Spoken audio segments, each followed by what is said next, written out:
Hundreds of billions of dollars is going towards achieving AI supremacy. Even governments are getting behind it. Does that make AI the modern Manhattan Project? So we were talking huge amounts of GDP going into the Manhattan Project to build nuclear weapons.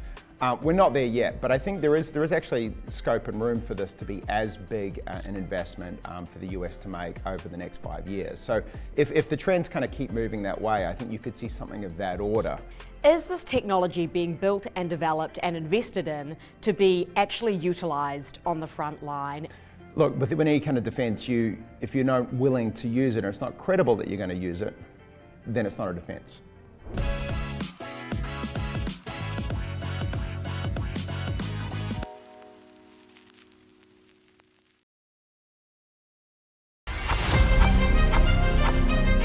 Stargate's $500 billion injection is just the beginning. To announce the largest AI infrastructure project by far in history, and it's all taking place right here in America. It sounds crazy big now. I bet it won't sound that big in a few years, and if we get to do this again, which I hope we do, you'll be like, you're raising $5 trillion for a cluster? What the? AI is absorbing capital like no other industry. No longer just a tech trend, it's become critical to national security. The AI race and the AI war between US and China, I think, is one of the most important issues of today. I believe China can win this race. I believe the West can win this race. And it's up for grabs. The surprising capability of DeepSeek made that crystal clear. And how worried are you about China? What, are we worried about China? We'd like to work with China. It's all about advantage, and technology companies in the West want to keep it. Especially defence companies like Andrew and Palantir. The latter's stock price is up more than 400% in the past year. We're doing it. We're doing it.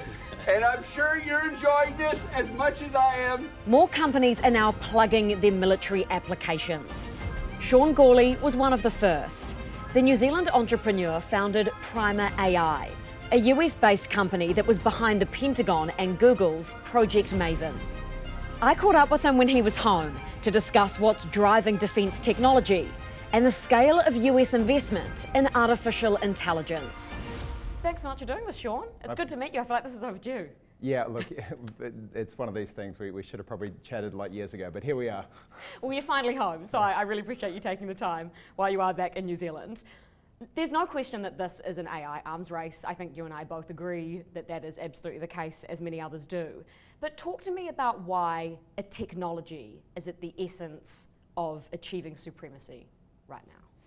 Well, I think technology has always been at the heart of achieving supremacy. Like, technology has enabled countries to project power for a long time. And there's a theory of technological offset. And a technological offset is a technological capability that is so strong that if your opponent doesn't have it, it renders war meaningless. Mostly because the war will be over before it even starts. And so technological offsets are these massive advantages militaristically that mean that your opponent just can't compete. Now, the first one of these was nuclear weapons.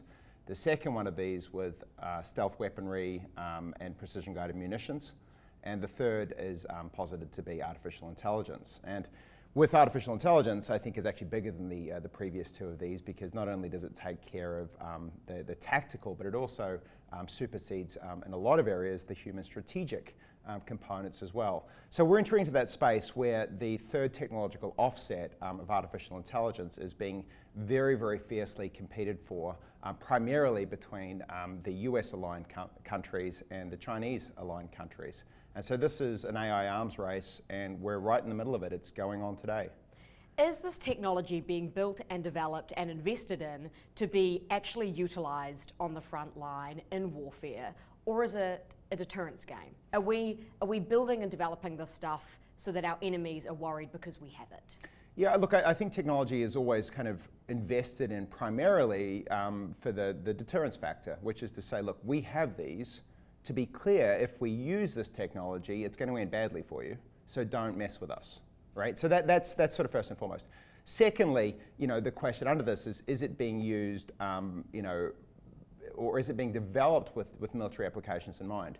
And it's really interesting looking at where the investment of both China and the US is going into this. And if you look at some of the leaderboards and the best performance of certain AI tasks and capabilities, all the things associated with computer vision, and particularly computer vision in kind of difficult visual environments, the Chinese are winning hands down on that stuff. The top 5 out of the 5 are all Chinese universities on the major computer vision task that have military applications. The US has had obviously a bigger focus traditionally on the commercial applications. And if you look at large language models, primarily that is a commercial application. There are military components to it, but first and foremost it's a commercial application. So you're seeing this sort of like divide between where the Chinese and where the Americans are kind of splitting their time. That being said, I think America's had a pretty big wake-up call and is now moving very quickly into bringing Silicon Valley and Washington, D.C. a whole lot closer and starting to bring the technology to bear on military applications. Well, for an exact example of that, we've now seen Anduril take over that $22 billion headset contract for the Army off Microsoft, right? So that's an exact example of that. And this kind of speaks to the public perception of defence tech.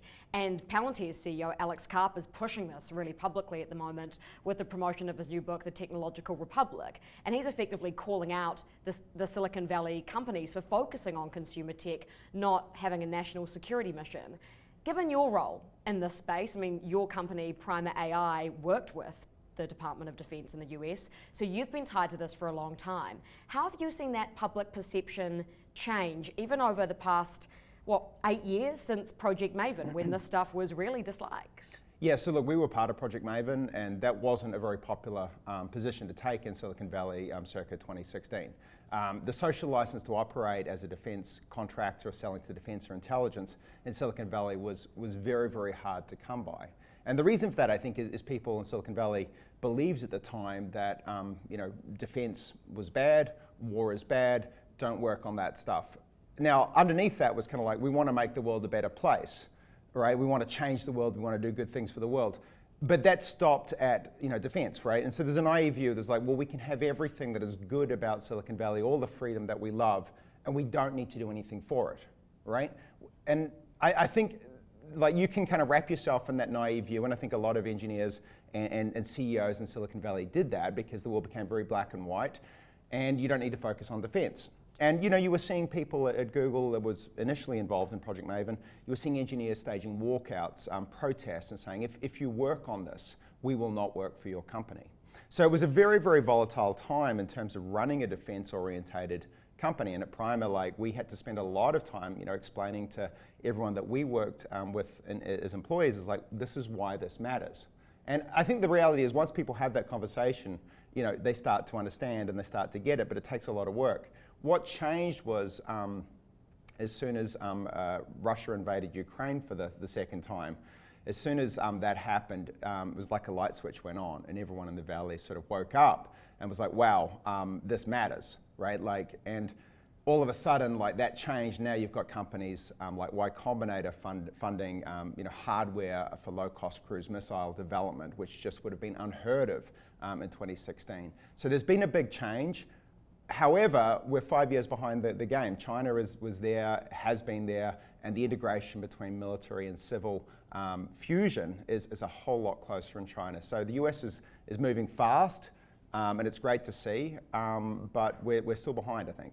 I wanted to ask you about how that does look in Silicon Valley. You spoke about Y Combinator and the scale of investment now going to defense tech companies. Palantir, Anduril are very public and known examples of that. But what about all these other startups? Like, is it now so easy to raise money for anything that has AI or a defense application tied to it? I think the numbers coming out is on order of $200 billion going into AI companies in the last 12 months. Wow. Defense is moving, but it's moving a little bit slower.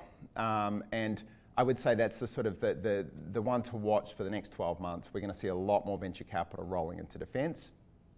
But we're also going to see a whole lot of venture capitalists that have never done a defense deal, never seen a procurement, never navigated through the Byzantine structure of Department of Defense procurement offices, like throwing money in and going like, why isn't this working like SaaS companies? And so there'll be a bit of learning that will certainly happen, but I think we're going to see a lot more venture capital roll into defense-oriented companies. I think that's a good thing, but I would watch very, very closely for VCs that have experience in that game, of which there are a few, but most VCs entering this have never seen defense before. You could start a VC firm on this, Sean. This is this something. what you're doing? Well, I'm running some investments, and certainly, like, you know, there's been some interesting plays where it's like, oh wow, this is very cool tech, and you know, going through that. But yeah, look, becoming a bit more formal on that may be something that I look into as we start to put more capital to work. But I think it's a very interesting time to think about deploying capital. For a mission, I think that's one of the most important missions. And I've always said this, is like, if you're going to do something in the world, like, you know, protecting freedom and democracy is not a bad place to start. If we focus on AI, the scale of investment going into that is not even just from private capital, from VC funds, it's also now from the state. I mean, the Stargate project just announced US $500 billion. Sam Altman joked recently that that will be nothing soon when he raises like $2 trillion US for his next venture on compute. Talk to me about the scale of investment that is going into this stuff more broadly. And is this like to the same degree of the Los Alamos project in its importance and the money going towards it? So the Los Alamos project was effectively unprecedented in terms of the dollars going in. So we were talking huge amounts of GDP going into the Manhattan Project to build nuclear weapons. We're not there yet, but I think there is actually scope and room for this to be as big an investment for the US to make over the next 5 years. So if the trends kind of keep moving that way, I think you could see something of that order coming in and coming online. Where are we today? Like, if you take the sort of the top 4 US companies, you take Meta, you take Alphabet, you take Amazon and Google, it's approximately $300 billion that they're putting into AI, infrastructure, compute, people, all the rest of it. So there's $300 billion across that group in the next year. In addition to that, you're seeing things like Stargate, which has got, you know, also Oracle involved, OpenAI involved. That's, you know, on order of $500 billion. I mean, you're certainly looking at numbers that are approaching $1 trillion plus, just with the major players. Now, underneath that, you've got $180 billion of money that was spent last year by VCs into this space. You've got a budget in the Pentagon that, you know, is, you know, depending on how you want to define AI, it is on order of tens of billions, certainly increasing rapidly towards 100 billion.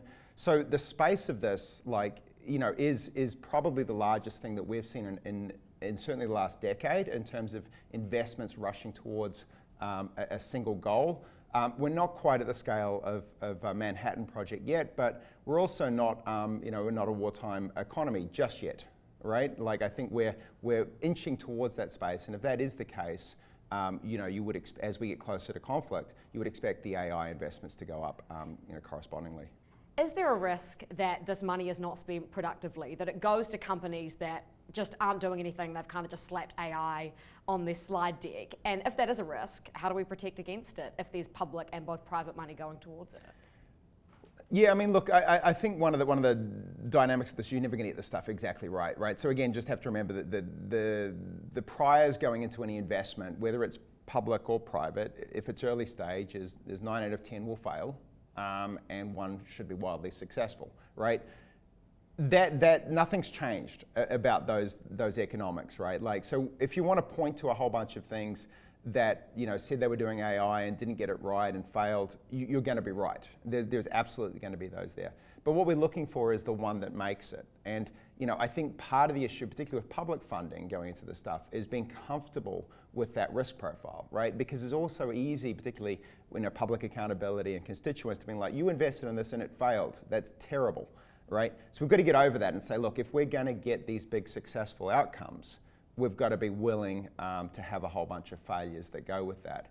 The VCs have figured that out largely, for better or worse. It doesn't mean they're all doing it perfectly, but the public markets, the public investment, whether it's defense or whether it's just generally public investment, also has to get comfortable with that. And so that's going to be a challenge, I think, as we move through this. Well, especially because the US can't afford not to make these plays, right? When you have China coming out with DeepSeek, how has that changed the game?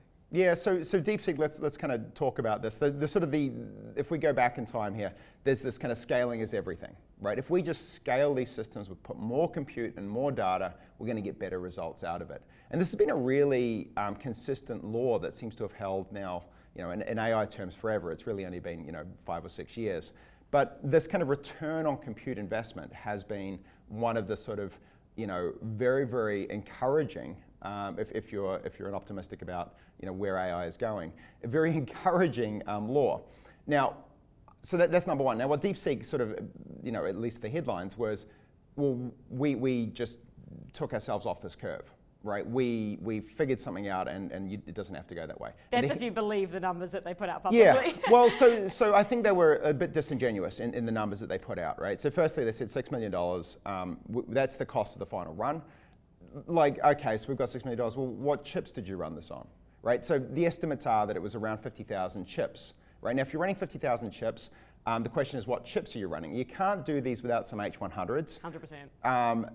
They probably got the H100s smuggled through some country. I won't name countries, but they'll be smuggled into that country. Let's say the average cost of the chips that they're running for that 50,000 chips is 25,000.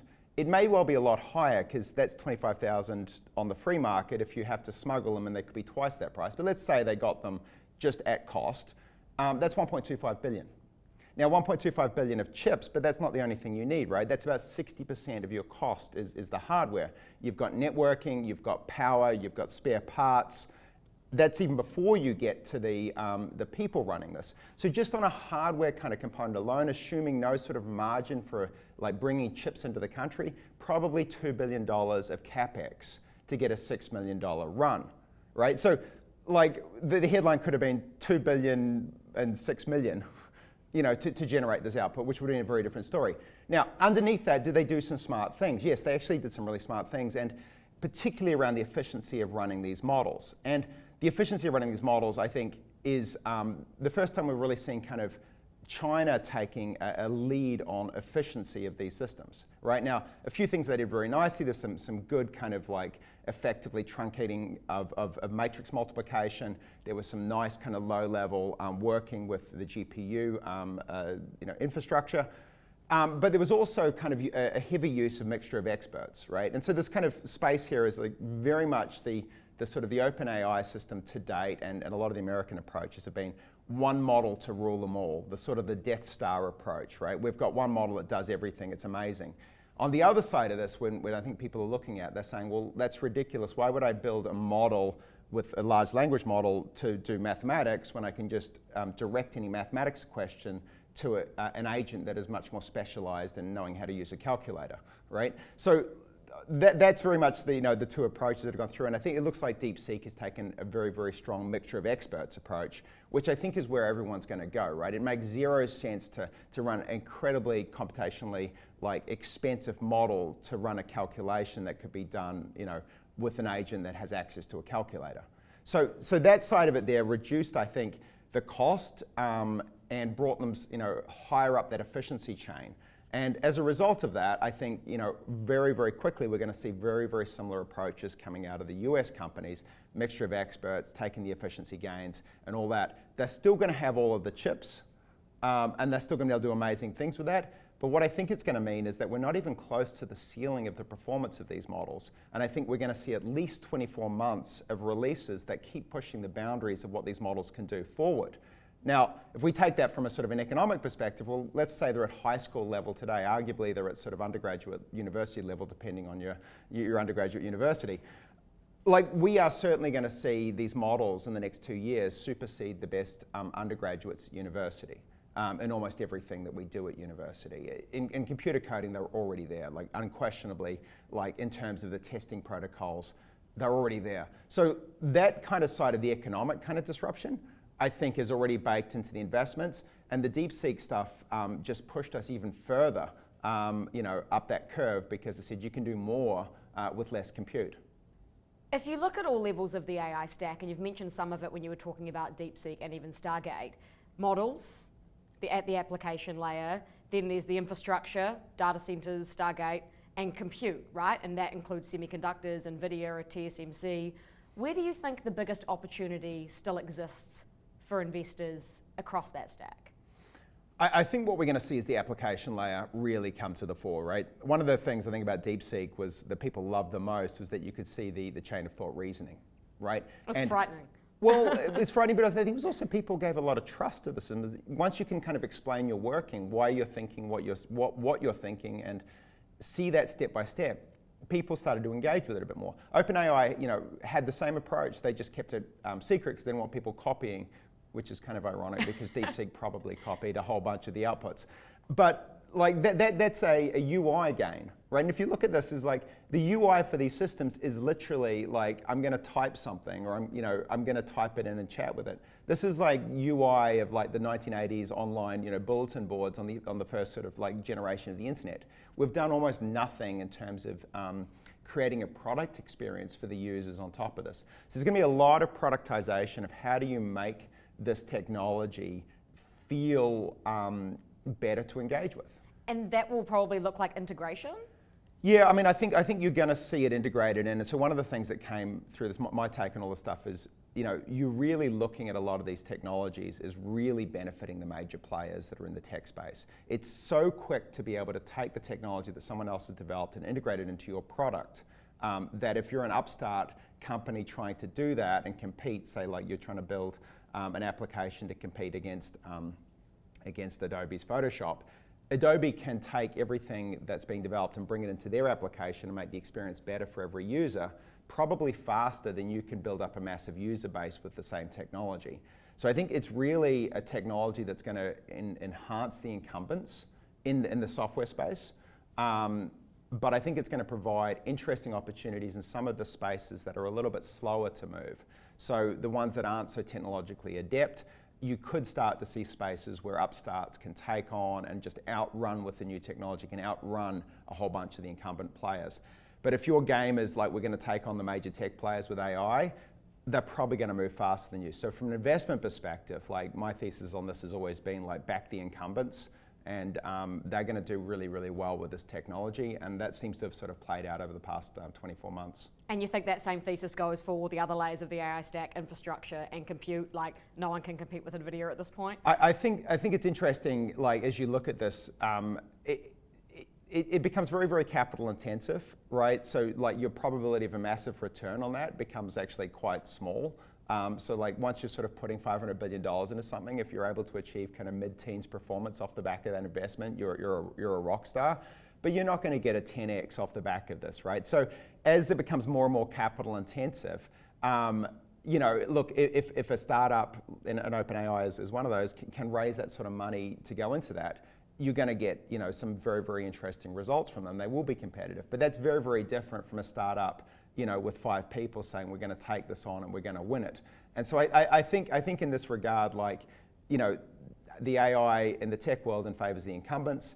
In the non-tech world, I think there's an opening, and there's some interesting spaces. And this is what we're also seeing with defense, right? The defense primes are hardly the best at bringing technology into their products, and you are seeing kind of a fast run around of some of these defense plays, bringing AI into that and taking on a much slower moving competitor. Well, on exactly that, applying AI to defense, you've even said that we're in the early stages of AI. Should we be worried about this stuff then, given it's not great and fantastic yet, being applied to warfare, and given it is going to be the incumbent tech bros behind this? I know you're a tech bro, but like, should we trust the tech bros with this stuff, given how mission critical this is? Well, look, I guess there's a few pieces that come through this. One is that the technology is improving. Second thing is that it is being tested. And the third thing there is like war has a very, very meritocratic component, which says, is this technology better than that technology? And there's a lot of sort of pieces to say like, well, is it perfect? It doesn't have to be perfect. Technology in war has to be better than your opponent's technology. And so the dynamic, and we're seeing this very much in Russia and Ukraine at the moment, is this sort of arms race that's unfolding vis-a-vis drones and drone technology. Now, most of these don't have a lot of AI inside of it, but they are starting to bring artificial intelligence into these drones. And you're seeing, again, this arms race unfold. Do these things perfect? Do they make mistakes? Yeah, they do. But this is the messy nature of conflict, the messy nature of war. So, look, I think as we go through this, the dynamic of this to look at is what advantage does this technology give you vis-a-vis your opponent? And is that advantage enough that you would be more likely to have victory if you were to deploy it? You did this incredible TED Talk, was it like 15 years ago now? It's been a while.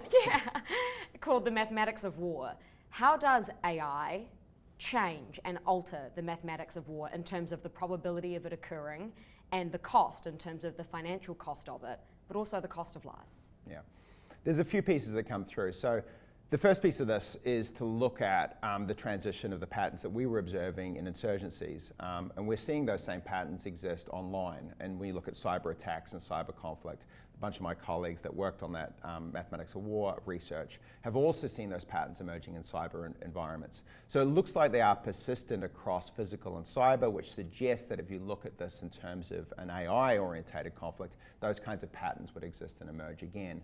The second bit that we're seeing here is we sort of zoom out to sort of history, you look at the kind of dynamics of great power conflicts, right? And if you look at that over a long period of time, this is Thucydides' trap. It says, look, when you have a rising power coming against an existing power, war is inevitable. And Alyse out of Harvard did some very, very interesting research in a book called Destined for War, which is a wonderful read, that said, look, actually it's not guaranteed, but it is about 80 to 85% of the time you do end up in conflict. So when you look at the sort of the patterns that exist in conflict, from the sort of on the ground tactical dynamics through to kind of the state v state stuff, we are probably heading towards a conflict between China and Russia historically. It doesn't mean it's guaranteed, but if you were to take the priors on this, looking back, you would say there's a high likelihood that conflict will exist between these two countries. And when it does exist, a lot of the patterns that we see in places like Iraq and so forth, we would expect to see those same kinds of patterns emerging in this AI-enabled conflict as well.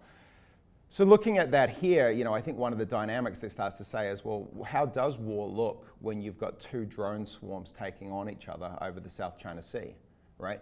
What does that look like? And the truth is we haven't done a lot of work to start thinking about simulations in this environment, right? So one of the things I think that's really open space is running simulations, effectively like massive computer games, running drones v drones to see how the two drones work, and then coming back from that and saying, well, do I design my drone swarm in a different way to take on and beat your drone swarm? Or if you've got a drone swarm, how quickly can I update my algorithm so that it can take on and defeat your one? Or if I do have a drone swarm, how do I attack a carrier group most effectively to bypass all the defenses? And so we're already seeing in Ukraine with the Black Sea Navy from the Russians being taken on and defeated by unmanned surface vessels that are modified jet skis. So we know that these systems are very, very effective in maritime environments. We know they're effective in air environments, but we don't know exactly how this would work from a drone swarm dynamic. So I think there's a lot of open space for simulations, and we'll start to see more simulations coming in. That'll feed into the design of these systems, and it'll feed into the control structures of these systems. So this is going to go back, I think, to some of the original work that OpenAI and DeepMind did around StarCraft and Dota, and actually get back into that computer game reinforcement learning environment. And we're going to see that being taken on, but with all of the compute that we've now been able to put into the large language models, all of the efficiency gains that things like DeepSeek have found, we're going to bring that back in. And we're going to be playing very, very good StarCraft, but we're also going to be figuring out how these drone swarms work, engage, and actually how to build the ultimate drone swarm to take on and defeat an opponent. Is the intent to use this stuff, and I've asked you this previously in this conversation, but I think this is kind of a pertinent point to raise it again, is this stuff being developed to be used? Will we have warfare between drones and between robots in space? That sounds extreme, but it sounds like it may not be.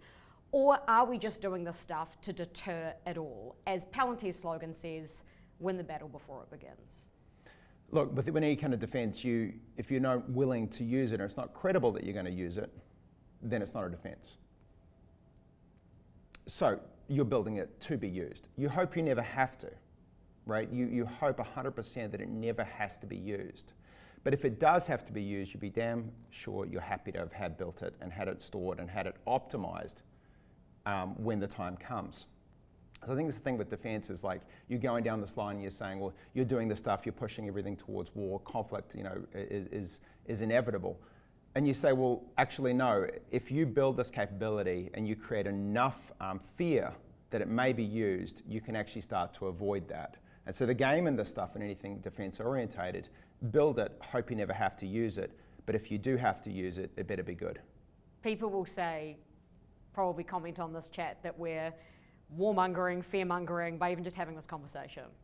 I'm sure that's not the first time you've heard that feedback. What would you say to anybody thinking that? We've been living in the time of the long peace.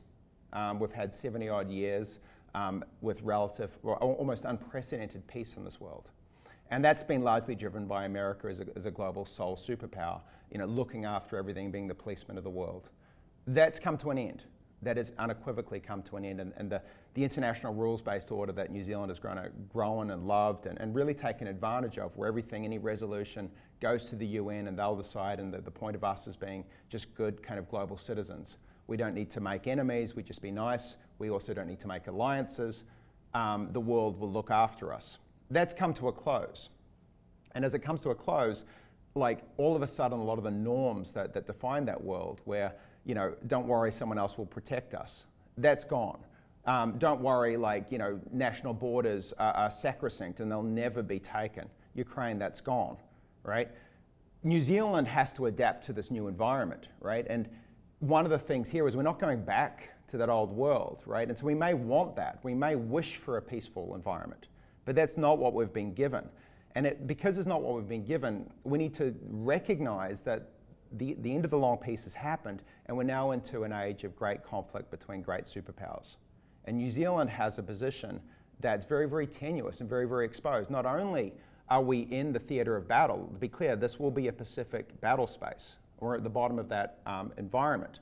But the second thing is we've got about equal exports economically between the two warring parties. If you take Australia and the US on one side and China on the other, they're equally balanced. And when two sides start to heat up in conflict, you don't get to keep trading with both of them. You don't get to sort of stop the conflict that's unfolding in the South China Sea and say, hey, would you just let us bring some milk into your country? So we're forced to make a choice, and we're going to be forced by both sides to make a choice to declare allegiances and declare alliance.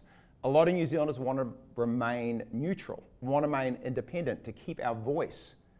You can do that provided you make massive investments into defense. We say we want to be Switzerland. And you say, well, that's great, be Switzerland, but you realize there's compulsory military conscription in Switzerland.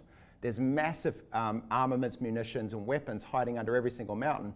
And by the way, they hold the keys to all the world's capital, and should anything bad happen to the country, bad things will probably happen to the rich people in the country that made it happen. New Zealand has none of these components, and so we want this neutral position, but we haven't got any of the investments or any of the strategic advantages. We have rockets. We have rockets, but so rockets are interesting, right? But there's also a piece which says is like you want to remain independent, but you've still got space launch capabilities.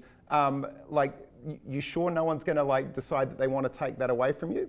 So the point being is if we want to remain independent, we need to make massive investments. But it's also very, very hard to kind of remain out of it when you hold a strategic advantage, which is the ability to launch things into space and potentially disrupt the entire communication systems and global positioning systems for every country partaking in that.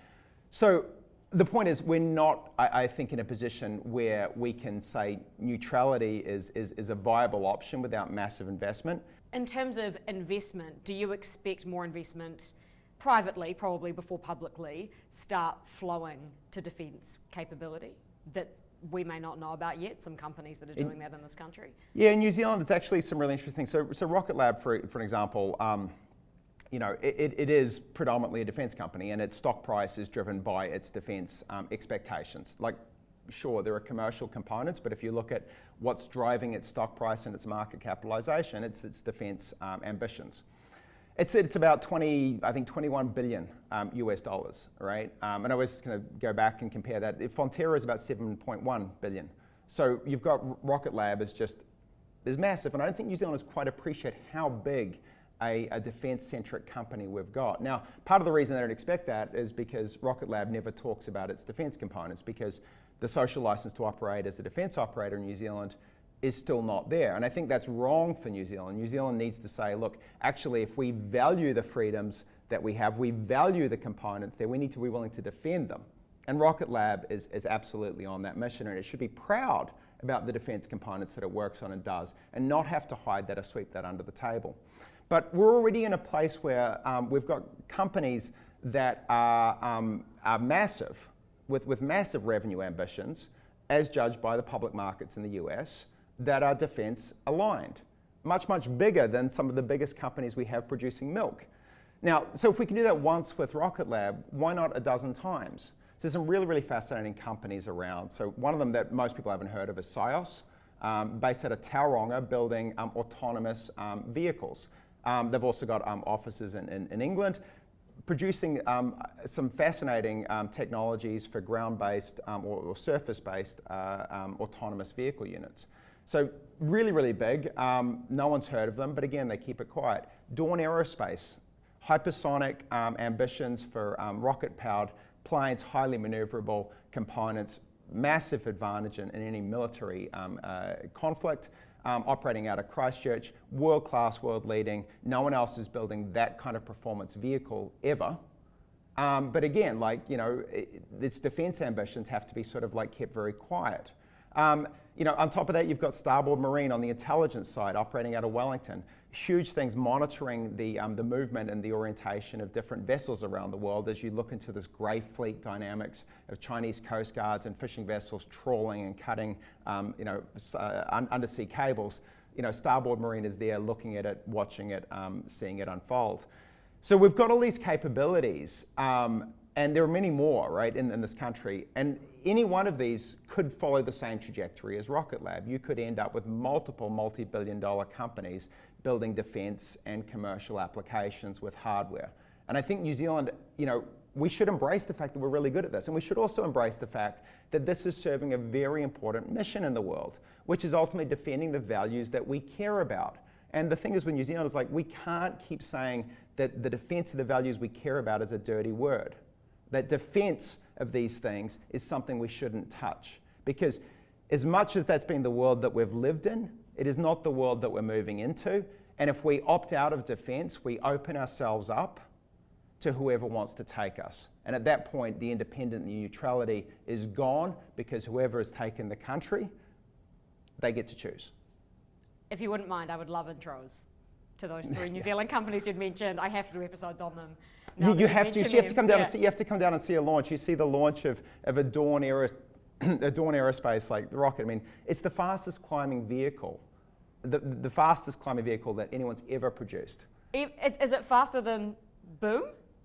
So it's actually slightly faster just in pure speed. Wow. So they did Mach 1.12. Yeah. I think Boom did Mach 1.1. Yes, it did. But more than that, it's climb rate. It goes from 0 to 80,000 feet faster than any vessel that's ever been made. So the performance of the system is just crazy. The second thing is it's much, much cheaper. So you can deploy these things. It's, you know, it's obviously not designed to carry passengers, but, you know, for the cost function, the return on the performance is just immense, amazing. That's operating down out of the South Island. You've got the government, US government, supporting with Tafiki, the airspace down on Lake Ellesmere.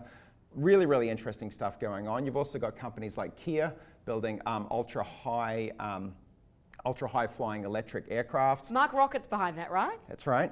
That's right. Really, really fascinating. Another company with, you know, has sort of danced around the defense, you know, applications, but you're building something that can kind of continuously, you know, fly at, you know, 100,000 feet with large aperture, you know, vision underneath it. The primary use of that is ISR, surveillance reconnaissance. You know, it's got military applications, but again, it's another one of these things is we can't fully embrace this stuff because, you know, we're not allowed to build for these problems. And so I think part of the call here is like, let's embrace that stuff. Let's see the companies that are building just awesome technology, world-class technology. Let's get behind them and support that mission. And I know a lot of engineers coming out of university that I've talked with that are working with these companies, they're looking for something. They're looking for a mission that means something. And, you know, they don't want to go and, no offense, Zero, they just don't want to go and add another bloody feature to an accounting application. Right? It's just not, like, that's not the world that we're in.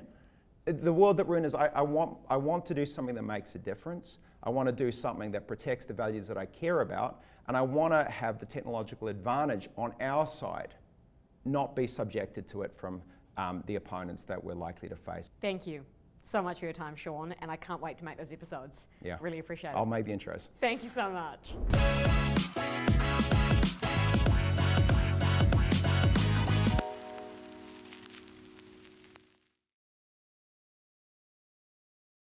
Thanks for watching Markets with Madison. If you enjoyed this interview, please hit the like and subscribe buttons below. I do all of the research for these episodes myself, so your support means a lot. I always love to hear your feedback and ideas, so please drop any thoughts in the comments below. Now go put your money to work.